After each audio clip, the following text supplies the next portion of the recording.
it's Melanie. Welcome to my channel. Today I have my October book haul for you, so stay tuned.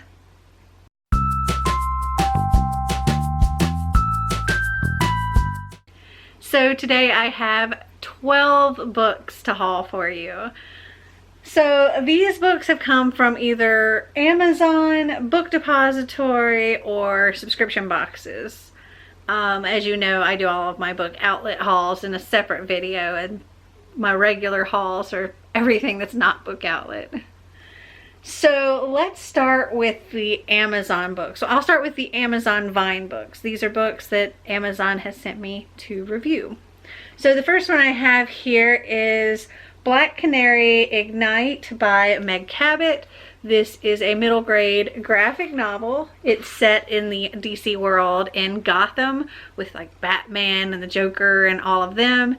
And it's about a girl who learns she has this canary yell or something like that. She has a superpower, like a sonic boom voice when she wants to. And she learns that her mom was actually the Black Canary. Her mom was a superhero. And her dad is a detective for the Gotham City Police Department. And there is a villain after the Black Canary. And in the process of her learning about all of this, she also has a band that's getting ready for the Battle of the Bands at her school, and they've just got to come up with a band name. Anyway, this was cute. I enjoyed it. I think I gave it like a 3.5, and I'm passing it on to Xander because it was something that he was interested in. But this came out on October 29th. Next, I got Rick by Alex Gino. He's the award-winning author of George. And this is also middle grade. It comes out April 21st of 2020. It says, Rick's never questioned much. He's gone along with his best friend Jeff, even when Jeff acted like a bully and a jerk. He's let his father joke with him about which girls Rick might want to date, even though that kind of talk always made Rick uncomfortable. In truth, Rick hasn't given his own identity much thought because everyone else around him appears to have figured it out. But now Rick's gotten to middle school and new doors are opening. One of them leads to the school's Rainbow Spectrum Club, where kids of many genders and identities congregate, including Melissa, the girl who sits in front of Rick in class and seems to have her life together. Rick wants his own life to be like that, even if it means breaking some old friendships and making some new ones.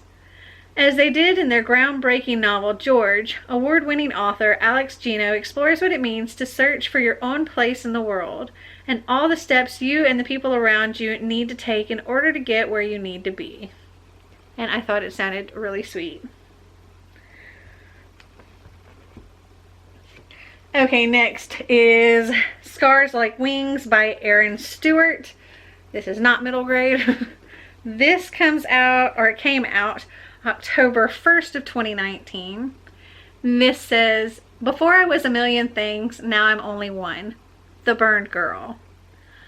Ava Lee has lost everything there is to lose. Her parents, her best friends, her home, even her face. She doesn't need a mirror to know what she looks like. She can see her reflection in the eyes of everyone around her. A year after the fire that destroyed her world, her aunt and uncle have decided she should go back to high school, be normal again. Whatever that is. Ava knows better. There is no normal for someone like her. And forget making friends. No one wants to be seen with the Burned Girl, now or ever. But when Ava meets a fellow survivor named Piper, she begins to feel like maybe she doesn't have to face the nightmare alone. Piper introduces Ava to Assad, a boy who loves theater just as much as she does. And slowly, Ava tries to create a life again. Yet Piper is fighting her own battle, and soon Ava must decide if she's going to fade back into her scars, or let the people by her side help her fly.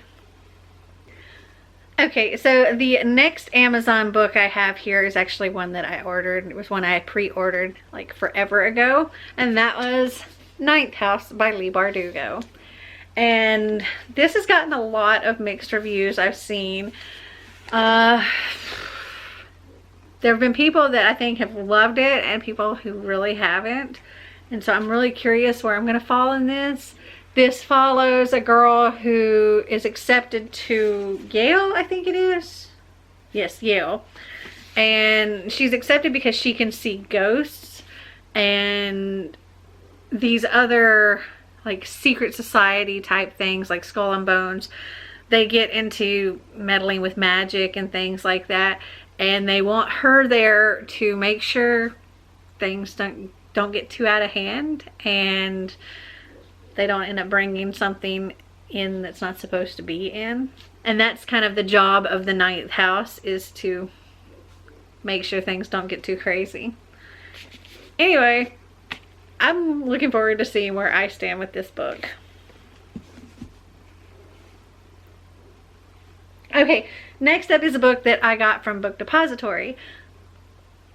This is also another book that I pre-ordered, and we got 2 copies of this book. One we pre-ordered from Amazon, and I gave that one to Xander because, well, he wanted it. And the other I ordered from Book Depository because I wanted the UK version. And that is Tunnel of Bones by Victoria Schwab. This is the sequel to City of Ghosts, and both Xander and I have copies of City of Ghosts. I've got the UK paperback. He's got the US hardcover that came from Alcrate.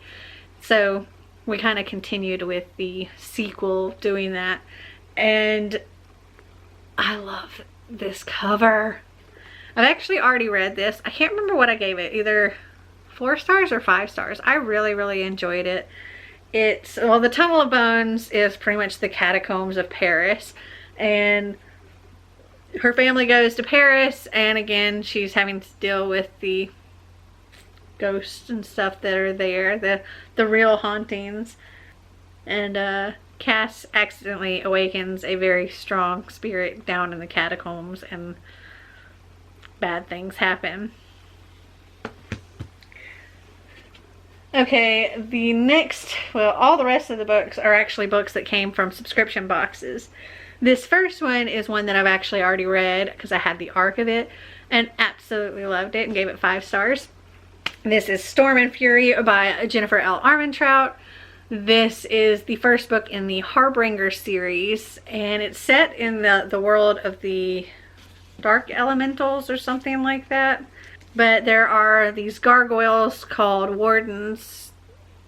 I guess wardens are what they are in their physical form. They can be both like the regular gargoyles, and then they can be also human.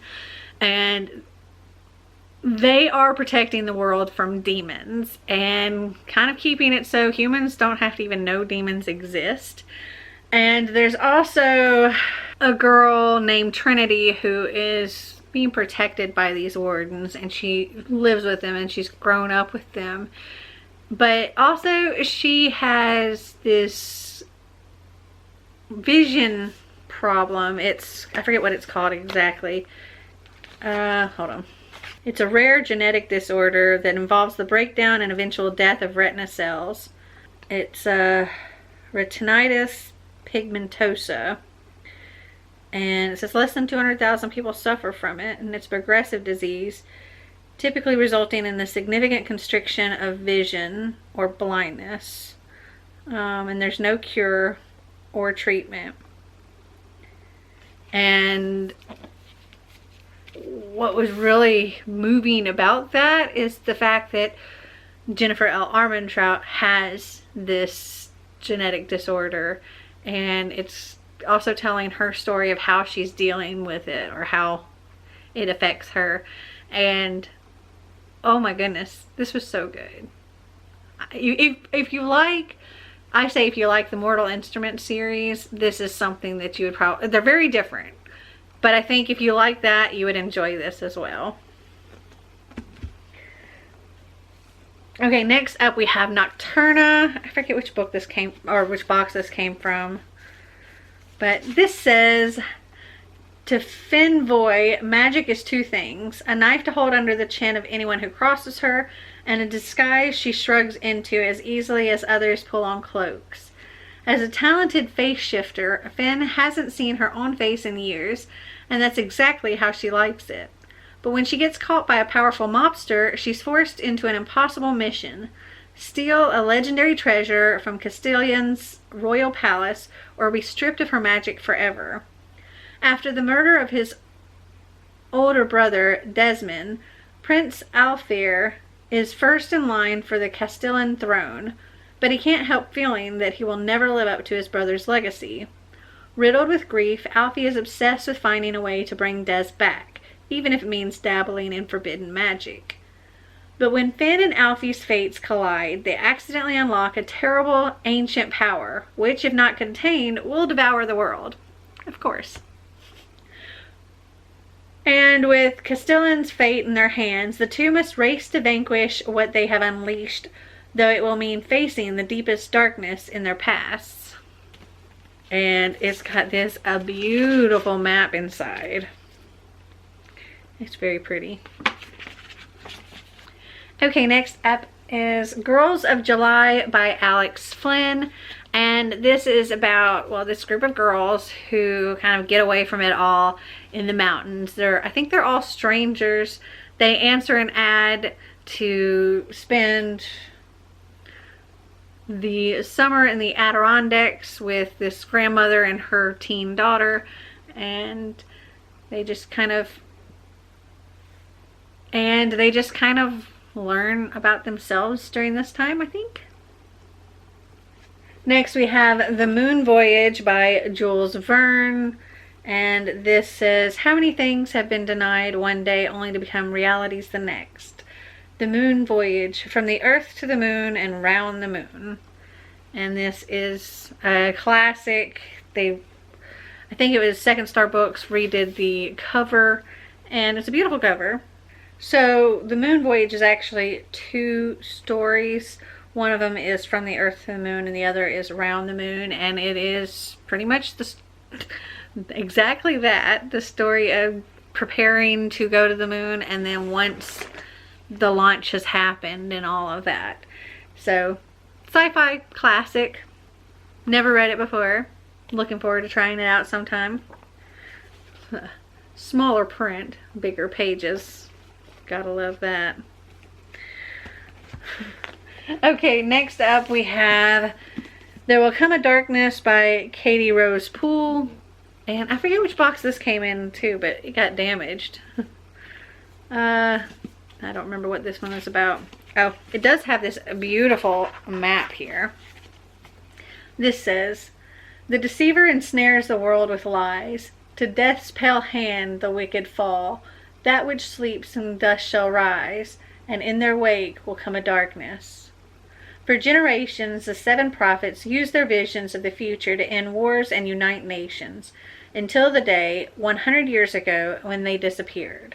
All they left behind was one final secret prophecy foretelling an age of darkness and the birth of a new prophet who could be the world's salvation, or the cause of its destruction. With chaos on the horizon, 5 lives are set on a collision course. A prince exiled from his kingdom, a ruthless killer known as the Pale Hand, a once faithful leader torn between his duty and his heart, a reckless gambler with the power to find anything or anyone, and a dying girl on the verge of giving up. One of them, or all of them, could break the world. Will they be savior or destroyer? And then we also got Tamsin Muir, Gideon the Ninth, lesbian necromancers. And this has beautiful black sprayed edges. I love sprayed edges so much. This says, Tamsin Muir's Gideon the Ninth unveils a solar system of swordplay, cutthroat politics, and lesbian necromancers. Her characters leap off the page as skillfully animated as arcane revenants. The result is a heart-pounding epic science fantasy. Brought up by unfriendly, ossifying nuns and ancient retainers and countless skeletons, Gideon is ready to abandon a life of servitude and an afterlife as a reanimated corpse. She packs up her sword, her shoes, and her dirty magazines and prepares to launch her daring escape. But her childhood nemesis won't set her free without a service.